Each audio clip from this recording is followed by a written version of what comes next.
Hiring a PR company can be really daunting, just partially because it is so expensive. Even if it's a fairly cheap PR company, it still is only a small part of your marketing budget. And more often than not, as authors, our marketing budget is very small. So, how do we know if that PR company is actually going to be worth the money for us?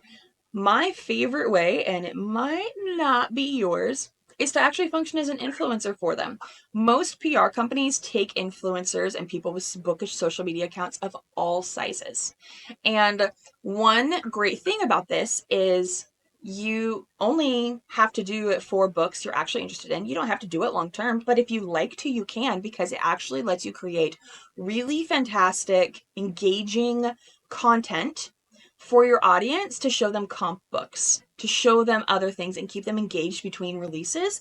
And also, it can help attract a new audience for other people who liked those other comp books, comparable books, if you don't know what comp means.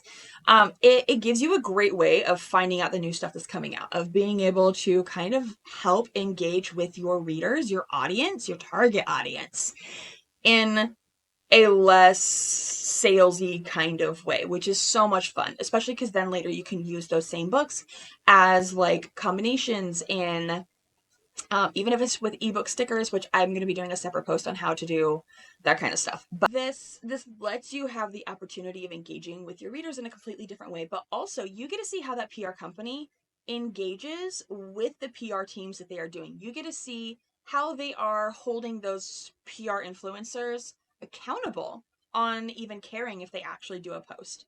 And again, not all PR companies are going to require a box. Not all PR companies are going to require something from you. But it is still going to be very, very important to look and see if their reach is even actually reaching anybody, if they are engaging with their people fully. There's several companies, I'm not going to list companies just because every genre is always changing, and honestly, you never know what's going to happen with companies long term. But it at least will give you an idea before you spend the money on how things are going. So when I am joining a PR tour for a book, one, I watch for, again, the engagement. What kind of engagement am I seeing from the PR company itself? Like, one, are they looking to see if I am posting? Are they asking for anything? Are, like, what are they doing to, like, make sure I am actually posting? And then I will go and I will look at hashtags that I was given for that PR tour. Typically, you're given a separate hashtag or a couple to use for this specifically. And I will go and I will search the PR tour and see what is going on with it. And with that, a lot of times I'm able to see like what kind of influencers they did get involved in this. I can see how many people actually did the posting on different social media platforms. I can find out by just doing a quick search. I can also sometimes look and see if there are, like, if I decide I don't want to work with that PR company, I can make a list of influencers that I would be interested in reaching out to directly and that look like they would enjoy my books. They look like they would enjoy that kind of thing because they are sharing as well.